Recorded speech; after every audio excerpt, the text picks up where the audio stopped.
Dude, I think we have enough to do 2 shows. I think I so. think we could piece together 2 shows out of this. Okay, all right. If you think it's if there's an Well, worthiness. let's do it. Let's do a second ending and then another beginning. Oh, there you go. All right. Well, here let me do the I'll do the opening. Okay.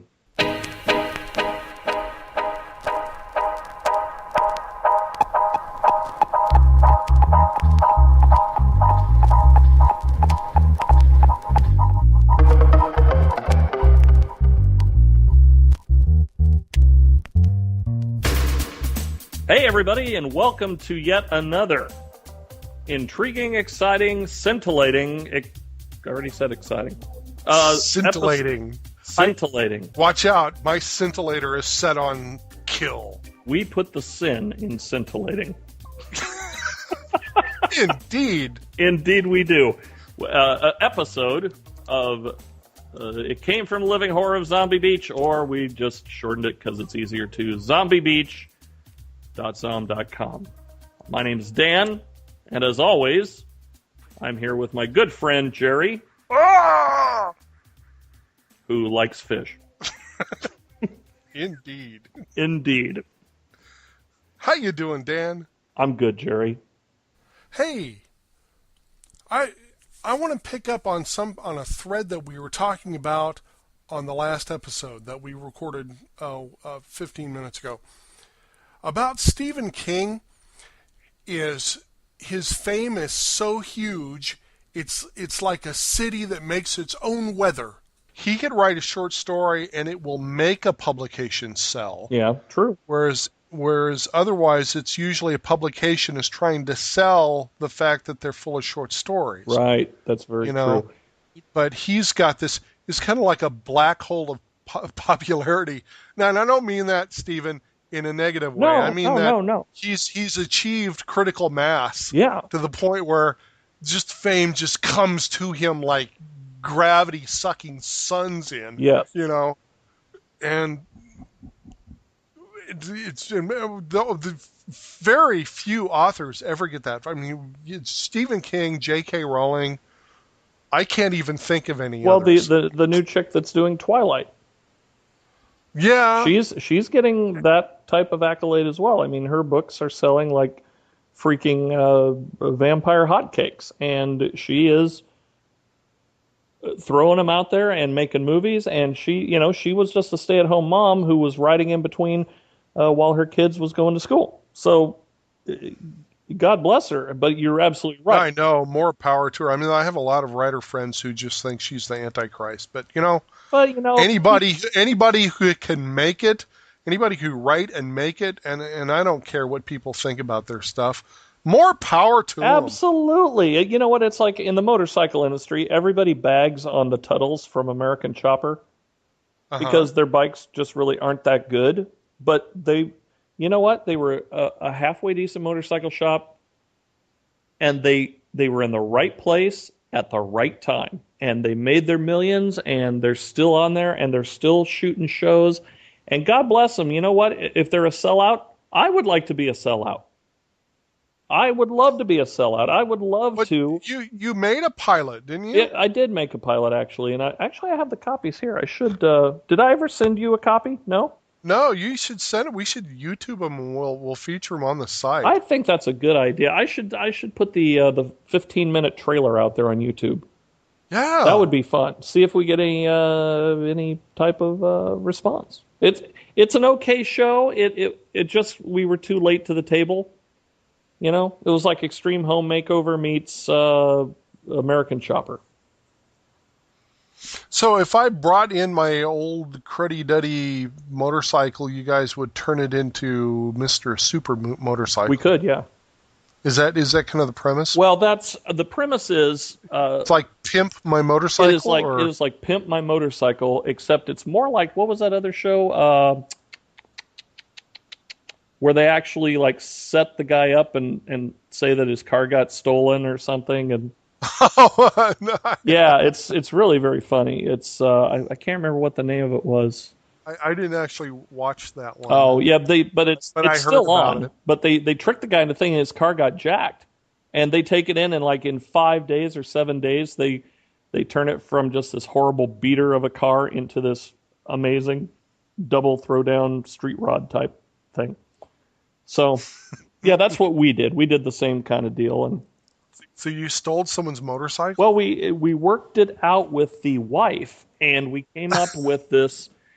The husband bought this beat up Harley Softail, and it was horrible. That seems so dangerous to do something like that. Well, yeah, but here's what we did. We set him up, and we got him a 4-day cruise to Mexico. But what happens? What happens when he calls the police and reports it? Are they in on it? Well, here's the thing. The way we did it was we sent him on this fake trip. They thought they had won a contest to test out suntan lotion on a 4-day trip to the Mexican Riviera. Mm-hmm. And so sent him on the trip. The wife was in on it, obviously. And so while they were gone, as soon as the limo left to pick them up, we went, stole the bike, and took it back to the shop and got it back in 3 days before he. So he never knew it was gone. He never knew it was gone. So. Oh, okay. I thought I thought you were saying the premise was he thought, oh my, I mean, I can imagine this. You send him on this cruise and everything. They're all grooving on the cruise, and then you send this telegram, oh, your bike has been stolen. You completely fuck up his vacation. Yeah. Well, but then he gets back to find out that it's been like completely refurbished and it's beautiful. Yes, that's the premise of the show, and it worked out really well. I mean, it totally was functional and working, but we took it to, and this was so brilliant, my friend. We went to and pitched it to MTV, mm-hmm. and so we're at the MTV studios, sitting in the waiting room with Scott Baio. Because he's there pitching a show. And but dude, how surreal is that? Scott Baio is sitting in the waiting room of MTV to go pitch a show. It's like he gets no preferential treatment. He gets no star power. He's just Scott Baio. I used to be on Joni Lives Chachi. So must have been interested. You'd say, "Hey, how's?" Never mind. Well, the funny thing is, I completely forgot who he was. He used to be on Happy Days. On Happy Days, right? Yeah. And so I Google him real quick so I could fake that I know who you're talking about. How'd that work? And the first thing that pops up is Kelly Ripa bears a boob to Scott Baio, and that kind of like threw me off. Oh my gosh, that's brilliant. Kelly Ripa bears a boob for Scott Baio. Wow. It's on YouTube. That would be pretty amazing. That's almost as good as the squirrel in the cleavage. Yeah. To this day, that is still one of my all-time favorite videos. YouTube memes. Oh, dude, speaking of that, I have got to send you the most disgusting YouTube video in the history of the world. I'm not sure if I want to see it. It's not like 2 cups, 1 girl or something. Oh, no. This is like physical anomalies. Oh? This trailer trash, scrawny looking biker dude has a infected oil gland on his back. Oh, yuck. And I kid you not, it is 4 minutes of his, I'm assuming it's his wife or girlfriend, lancing this thing, and it just keeps going. And it keeps going. And it's like, it is... I could live my whole life without seeing that. You know, it's one of those things that is just so perversely... I couldn't not watch it. It was making me, it was making me physically ill to watch it, but I couldn't stop. And I was just going, my God, it's like his intestines are coming out of his back. It was the most disgusting. Jerry, I should just send it to you because no, I don't want it. It is almost as good as Rubber Johnny. Rubber Johnny was fun. That was scary. Could you imagine? I liked Rubber Johnny. Man, that is one of the damn freakiest film things I've ever seen. I don't understand it, but it just creeps me out to no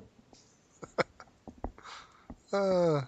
Hey, speaking of which, Scott Baio should make one of those. Anyway, yeah. Scott Baio, I think, was Rubber Johnny, if I'm not mistaken. Oh, that's what it. Okay, so that's what he was pitching. Rubber Baio. I don't know. I got nothing. That was funny. I'm grasping at straws here. But, this is something that has been a little bit frightening because I frequent Archie McPhee, the website. And there used to be a share feature so that I could put up cool toys and zombie-related things, and they stopped the share feature. I was wondering if you could add some insight and possibly as to why they would do such a horrible thing. I don't know. It's just very sad. Wait a minute. There's a share feature I'm seeing. Is it? Then they must have taken it down for a couple of weeks because I just went on there and tried to. You know what it was? Is they probably moved from one to another because they're using it's a third-party share code called Add This from addthis.com.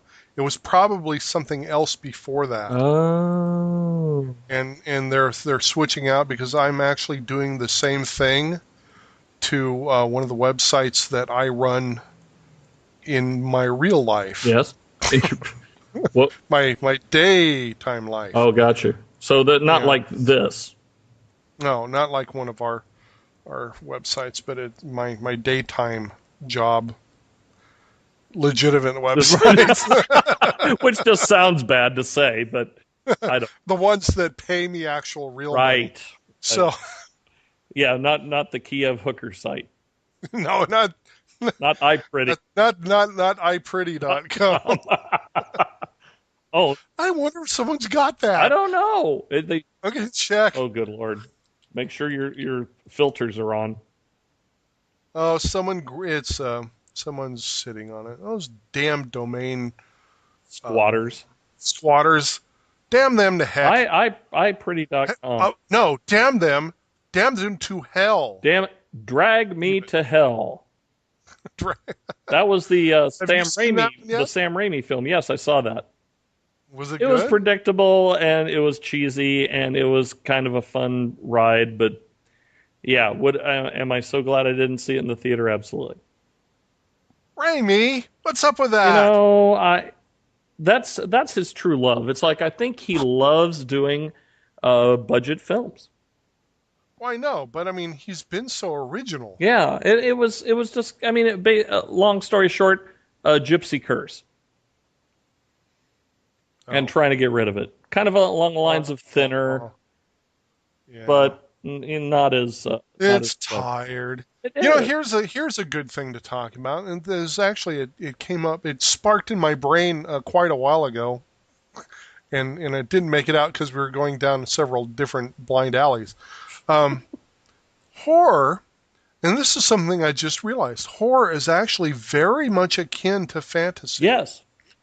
Because of the rules. The rules are, there are no rules. Right. And the interesting thing is, and I've noticed this about so many fantasy authors and fantasy stories, is they never take advantage, well, not never, but so many times they don't take advantage of the fact that they can be completely free in what they write. Yeah, it's almost like they have a set of imaginary constraints that they put on themselves. Yeah, it's like they're shackled by the fantasy architecture that's already existing. Yes. There should be no architects. Fantasy is completely wide open. You can do anything you want. Exactly. You can stretch. And horror is actually the same way. It is absolutely, because you're taking something that is so out of the norm that anything can happen. And it should. Yeah, that's it. It should happen. Actually, I guess horror is nothing but dark urban fantasy. Yes. Really? If you break it down to its barest component, yes, absolutely. And the beautiful part about horror is that it allows you to embrace that darker side of your psyche without actually hurting anybody. Yeah, really, it's kind of like this release. Right. The perfect example, like Star Wars, what a great epic fantasy, and actually based a lot in mythology and Yeah, uh, there. You know this that there are basically what 5 or 7 stories, and they're yeah. just retold in a different way. Oh, there are 42 basic plots, Yes. and those are and actually most of those are can be traced down to, I think it was 11. It depends on who you talk to. 11 or 14 solid core plots, Yes. all of which Shakespeare did. Right. Every single one of them. And where were we going with this? Oh, we were going that there are no rules, and Oh, that but there are no rules. So then, but here's the thing: you with I actually think horror has been taking advantage of that far more than fantasy has lately. absolutely, I agree. I mean, here's a perfect example, because I consider it's a fantasy. But actually, it was kind of a horrific fantasy. Was Pan's Labyrinth? Yes, How exquisitely wonderful was that movie? that was an amazing film, and the fact here's this is at least for me, and I'm just going to speak for myself. The sign of a great film is that if it can have subtitles and you don't give a shit. Yeah. I, That's exactly how Pan's if Labyrinth was for me. if they had dubbed that, it probably would have ruined it. Yes, it would have been like watching Iron Chef on the Food Network. He He says says, he is hot. it's, The curtains are blue. "Oh, de soir de solo." That was my job of the hut. You stepped in poodoo. You say, Bantha doo doo. Banta poodoo. Yeah, but you're absolutely right. And I think that that has been the biggest problem with most of the films is they don't take it far enough. It's like they feel like there's a set of constraints where they have to stay within a parameter that is the acceptable norm of that genre. But there is no Yeah. norm. I mean, look at for But the only thing they have to do is set the expectations at the very beginning. yes. If you do something ridiculous in the very beginning of a film or story, you have made the expectations wide open. Well, let's put it this way. Return of the Living Dead. Hmm. One of the greatest films, actually done by the guy who did the movie Alien. He wrote Return of the Living Dead. I Funniest didn't know that. dude. It's an amazing, amazing film. Dan O'Bannon. Oh, he He did. I did, didn't know yeah. that. And the premise, it's so far fetched. The government screws up and sends these containers of corpses that have been reanimated after some of this chemical called 2,4,5 trioxin got loose, and they start wiggling around. They put them in the containers, and we're going to ship them out to be destroyed. It ends up at this medical supply place in the Midwest, and these two bumbling warehouse guys accidentally crack one open, and the stuff gets out, animates the dead bodies in the freezer. They burn the bodies. The smoke goes up in the air. It starts to rain, and of course they're right next to a cemetery. Goes in the ground and reanimates all the corpses, and hilarity ensues. So Awesome. yeah, it's if Awesome. I'm going to have to see that oh now. dude, you have to see that. It is the movie that all other comedy horror films should be judged by. You know, my younger daughter is going to be coming to stay with me for a week during her spring break. No, spring, what do I say? For fall break. She's a huge horror fanatic. You guys would get along so well. And so Well, we're probably going to have a horror fest, and maybe I could bring her on the show and we could like do a podcast oh, with her. absolutely. Please do. Please do. I would love. See, this is exactly what we need. We need to get because you and I can talk about it because we're old guys. Dude. You're talking about being 50 in a couple of years. I've got months left. Oh I'm yeah. going to be 50 at the end of this year. So, you know, I didn't know you were that much older than me. well, the svelte figure and full head of hair would betray a Well, much younger man.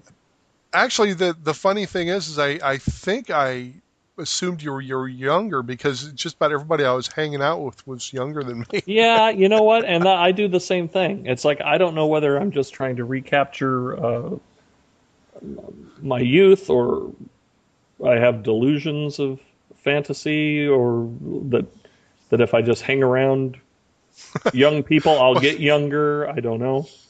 Well, the only one I knew for sure that was older was DT, and then beyond that there was Jason, who everybody said was sold. He was about to die. Remember that? Oh. Do you remember that was the same? You're so old, you're about to die. Yeah, And then that's sleeps with true. him. Yeah. Well, who's in jail? That's all I'm saying. Who's in jail? Who's in jail? That's all I'm Said saying. you. Oh! Who's gone crazy? Oh, not me. I would I'm have so been the proud I of would have been the long shot. Maybe we should just keep it in, but bleep everything out. You know what? What happened is some jackass guy that we knew at Carnations Right. gives her 2 tabs of purple haze, which is like the really strong stuff. Yes. And I'd only done that orange sunshine before, and I'd already sworn off it. Right. And she brings it in, and she goes, "Look, I got 2 of them, one for you and one for me." And I'm like, and she goes, "Well, if you don't take one, I'm going to take both." And then, so I'm like, but anyway, it turns out she didn't have that bad of a trip, but it's a horror story all in itself. I took the other one to keep her from taking it. And then, Lord help me, she suggested we drive, and this is already at night, we drive in her little car and spend the night on the beach in, not Santa Cruz, but the little beach that was right next to it that used to be an overnight beach. And Lord help me, I thought it was a good idea. And so we're driving all the way to Santa Cruz, and the drugs take effect while we're driving. Oh my gosh. And so we stopped at this one place, I think it was a Denny's, because we got the munchies really bad. And she's babbling, and I'm sitting there going through the paranoia, that you can get really, really paranoid on it. And I'm thinking, everybody knows I'm drugs. Everybody knows I'm on drugs. The waiter knows I'm on drugs. I can see it. He's looking at me funny. And she's just going, "I want to have sex." At the top of her lungs, Wow. And then she's looking around, she's smiling, she goes, "Did I say that out loud?" And then 4 cops come in and sit into the booth across the way from us, like right there. And she starts flirting with them. Well, at least. And I thought I was going to die. That's, what the hell? What is wrong with people? It gets even worse. God. We're on the beach, and there's like a public restroom, but it's not lit. There is no lights in it. And we don't have a flashlight or anything. So I go in the men's room, and it's completely abandoned. And then I could swear to God, there's like this shadow in the corner of a person just standing there quietly. And I don't know if it's a hallucination or if there's a person standing there or what, but it completely freaks me out. And I leave. And then we're huddling in our sleeping bags next to our little bonfire, and there's these 2 huge bonfires with these rockers. There's a group of punk rockers and a group of long-haired rockers, right? Right. And we're convinced that they're going to go to war with each other, but they're coexisting. Right. One of them comes out and screams, "There's a fag in the restroom!" And it's like this war cry goes up. Wah! And they all pile into the restroom. And I crawl down into the very bottoms of the sleeping bag, huddled into little balls, trying to be invisible, And we're just terrified. And it's like this riot sound goes on and on and on. And finally, I think at some point we fell asleep. And then I wake up.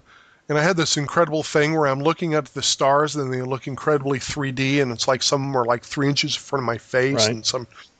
So anyway, at dawn, and you got that eerie kind of fog that's in layers. Yeah. And so I go to the restroom, and there's just barely enough light to see through the windows, and the entire floor is a sheen of blood. Seriously?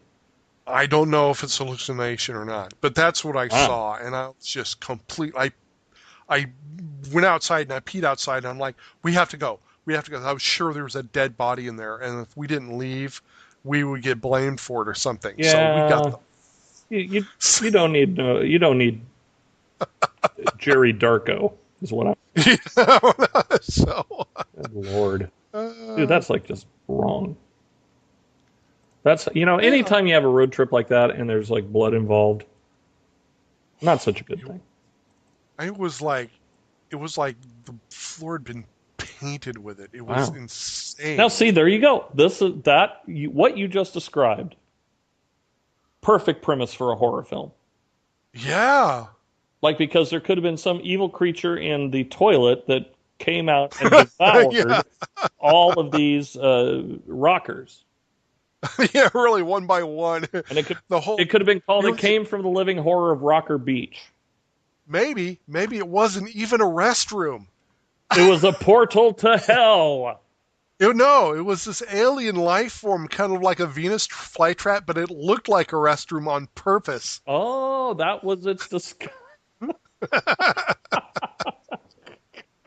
I wonder if I could keep this part in.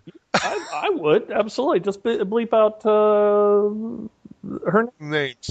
Yeah, Okay. like we've done that before. I mean, Really? actually, it was funny. I was going. I've never told you that story? No, Oh, dude, I man. would have remembered a restroom covered in blood. For God's sake.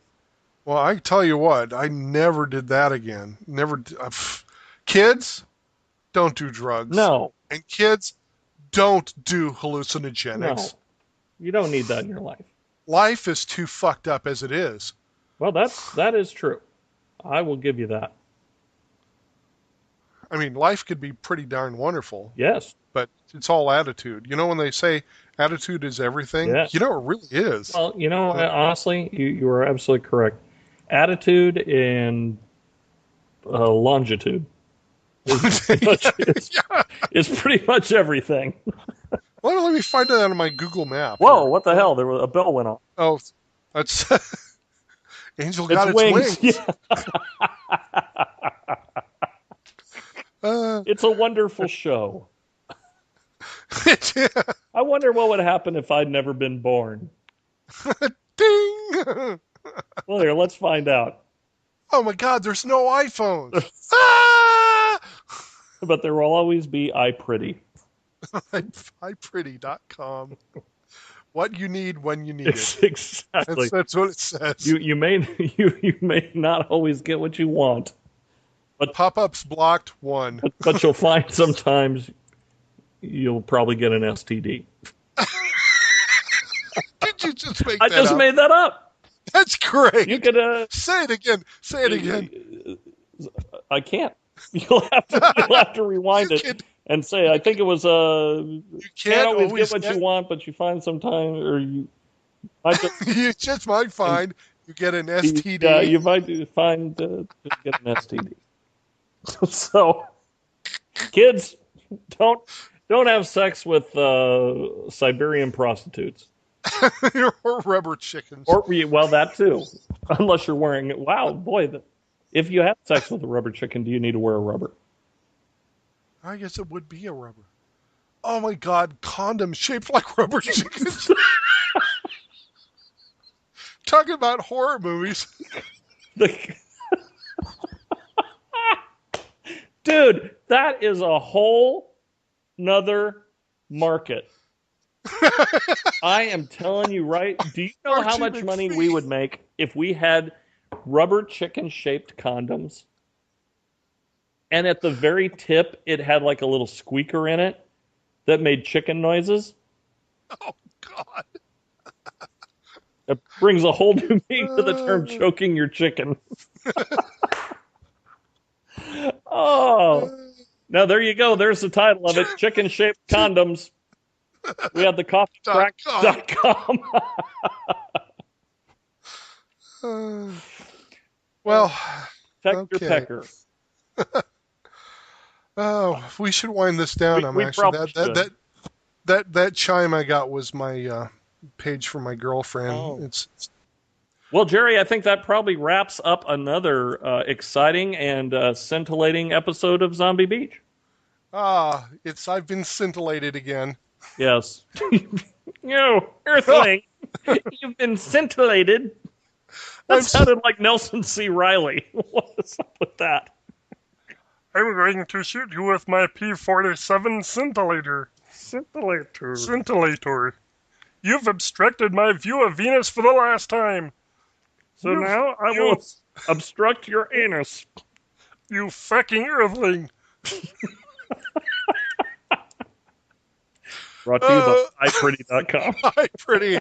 And remember, if it's on the internet, it must be true. It must be true.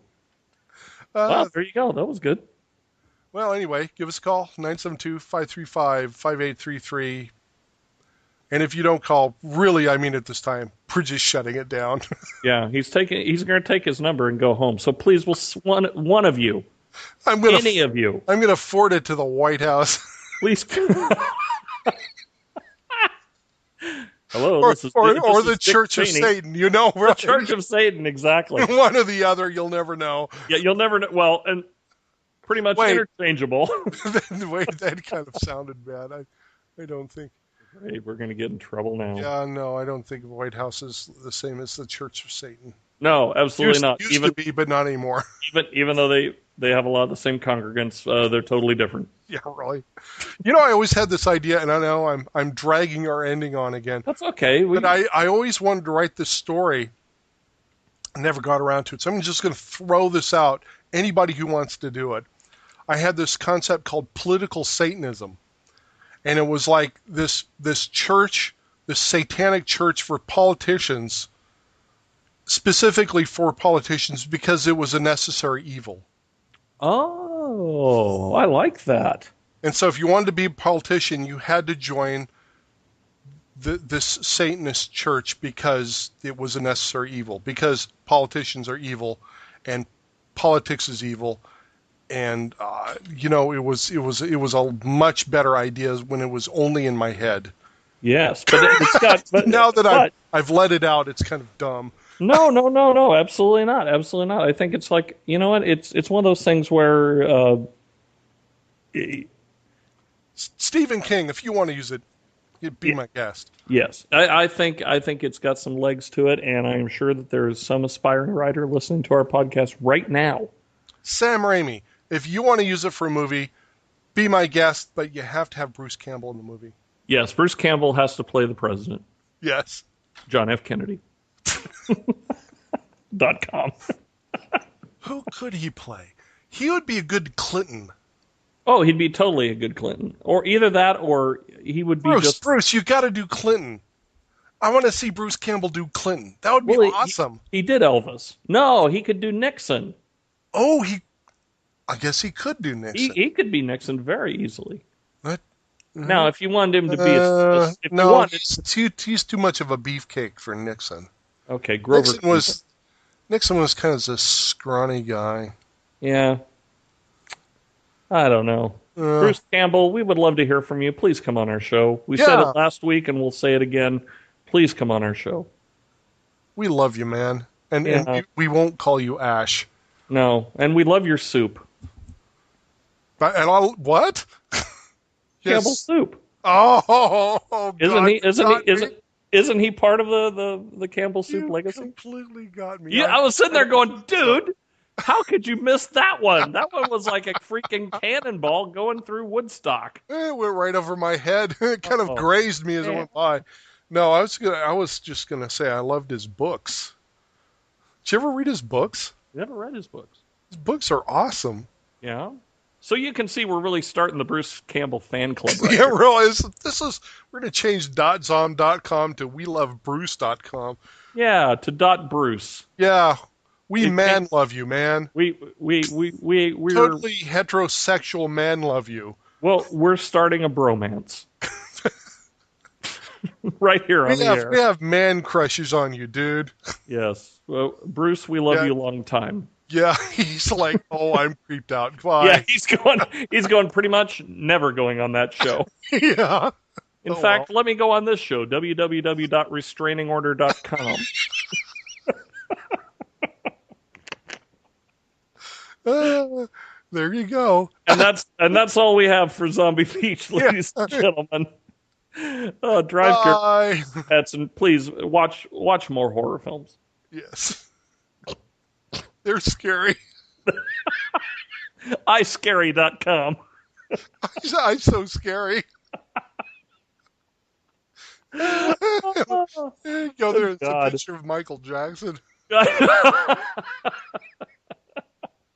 Support thrillers. Yeah. He was a great zombie, though. He was. He was an awesome zombie. I loved that. He made zombies cool in the 80s. He sure did. And once again, a trendsetter. He was into zombies before zombies became really cool. I wonder if he planted the seed to make zombies really cool. You know, I would say so. I would say that is a true statement. Once again, we have drugged the ending on even further. The longest ending, the whole show could be an ending. Yeah, it's going to be the end of .zom.com. The longest ending ever recorded. Yeah, it's just one big long ending. Yeah. So let's record another outro to start the show off. So thanks for coming to Zombie Beach. As always, my name's Dan, and my ever-present friend and compadre in crime, Jerry, is with us. So we're going to end the show now and just say thanks for coming. Thanks for coming. Thanks for downloading. Thank you for listening. Yes, and supporting us. iPretty.com. Brought to you by Microsoft Flight Simulator. .com. Okay, that worked. All right, that's it. Okay. Now we're really done.